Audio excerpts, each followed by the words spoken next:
You know what? I like that they do a lot of reaction shots to Alyssa Milano in this one. So when she's definitely a spectator. There's this, she's eating popcorn. She has 3D glasses. She's got a candy bar. There's a scene where Bennett is whapping Matrix with a steel pipe, and you just cut to Alyssa Milano with each hit. She's like, ooh, like it just cuts back to her. I did notice that. That was pretty fun. The greatest strike in this whole thing, I think you know what I love in fights. Bennett throws a kick and chin checks Matrix. He throws a front kick and chin checks Arnold Schwarzenegger. You love a front kick. Bennett does that. Do you imagine Bennett being a kicker? I mean, he doesn't seem very coordinated. Do you think that's why the kick landed? Probably. I mean, you don't expect it. In Matrix's head. You don't expect a lot of things he does. Throw the gun, rip the door off the furnace, kick in the face. I mean, he's going for the flash and bang here. You know, there's a lot of fighters in MMA that are very unpredictable, and people, you don't know their system. You can't read them. But you can't read Bennett. Bennett's no book. No, he's taking this fight as it comes, and he's just going to use the thing at the moment that's going to stun you. He kicks Arnold Schwarzenegger in the face, and it's amazing. And I think the second best part in this fight is when he gets electrocuted. And he's like, yelling. Then he runs forward, and he lands a body shot, right? And then he lands a face punch, and then he does a club punch to Arnold. He lands a 3-punch combo after being electrocuted. I mean, I honestly thought the fight was done when he got electrocuted. I thought it was over because, wow, who recovers from that? Wait, so that's why... It was unexpected. Matrix wasn't blocking, right? We figured it out. Matrix wasn't blocking because he's like, man, Bennett's dead. He's done. And then he comes storming at you. I can take a nap now. Take my kid home. I'm going to drink some water and I'm going to nap. Mm-hmm. Well, he has to get home and then nap. Someone will take him home. Like butter. But yeah, he runs forward. That's why he wasn't blocking. He lands a 3-punch combo, no blocks from Arnold. And then because who gets zapped by... I mean, that's not just an electric fence. I mean, that's a transformer. That was the size of a wall. Yeah, it was huge. Any other human being would have been fried. Done. Dead. Not Bennett. Bennett runs out, lands a 3-punch combo, knocks Arnold against the wall, and starts working his ribs. How do you feel about the rib work in this movie by Bennett? I love some baby back. So he's working in sync. I like it. So he's working Arnold's ribs. Arnold turns around, lands an 8-punch combo on Bennett. And Bennett pulls a gun from that gun. Okay, yeah, it was on his hip. Oh. I think I saw it because you mentioned this.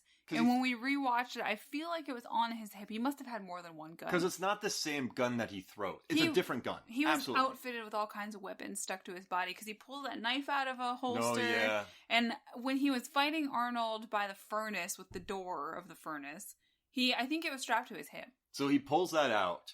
He gave up, right? He. Do you think he knew the fight was lost? Or do you think he just said, enough of this? Maybe it was enough for him just to fight Arnold. Yeah. Maybe he knew that going into it. I'm going to pull out all the crazy things. I'm going to be unpredictable. I know I probably won't win, but I will have done it. How do you feel about this line? I'm not going to shoot you between the eyes. I'm going to shoot you between the balls. I mean, that's just mean. Wouldn't you just want to shoot him in the chest? Well, no. He's saying, I'm just going to make you hurt. I'm not going to kill you. I'm going to shoot you in the plums. Mm-hmm. The Bucky. Bucky's plums. Yeah.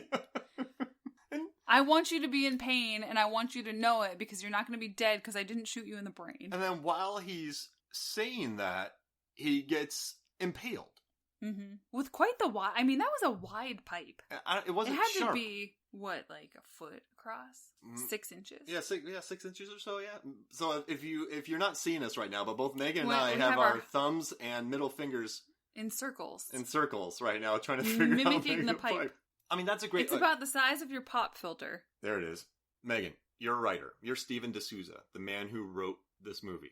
You're sitting there and you're like, how does Matrix kill Bennett? And then you go, he's just going to throw a pipe through him and say, let off some steam. Are you quitting writing because it's the greatest thing ever written? I feel like it was probably a writing intern who came up with it. Just like some random guy figures it out. He sees some props there and they've been on set for... I don't know, 27 hours. They're not even that. So Rick, the prop guy. And he just sees this thing over there. He's like, guys, what if we just say let off some steam and put a pipe in him? Can we go home now? So Rick did it. Yeah. Not Steven D'Souza. This is the popular fan theory we're coming up with. Jeez Louise. Put it on Reddit. Start a thing. Do you like this a lot? Do you like that death scene? I mean, the more we talk about it, the more fun it is. It's literal. It's extremely literal. It's not figurative. It's literally literal. Well, no, it is figurative and literal.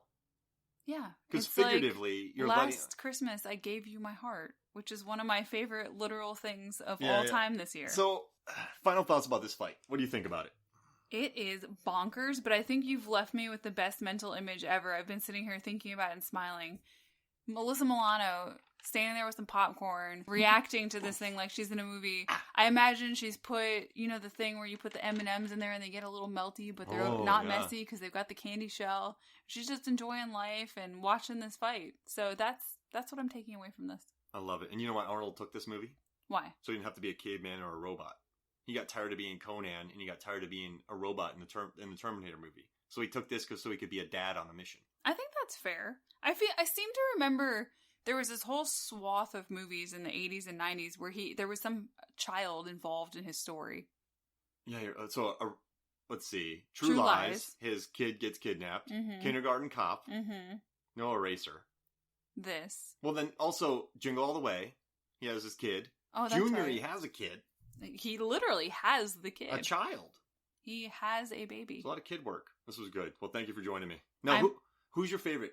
Who? Oh, no. If you could hang out with one of them, like have a day out, just hanging out at the mall, would you rather hang out with Matrix or would you rather hang out with Bennett? Oof, tough choice. I mean, Bennett doesn't have very good style, personally, but he might be more fun. He's a little bit unpredictable. He might make the crazy choices. We could go into, like, Spencer's. Ooh. Get some gag gifts. Oh, that sounds great. Yeah. Prank people in the mall. Swing from the rafters in the mall. Those big banners that hang down. Think he'd kill anybody? I'm thinking of a 90s mall, by the way. So this is fun. So thank you for joining. For me, Mark Hoffmeyer, and for Megan Hoffmeyer, this is Final Fights. We'll see you next week.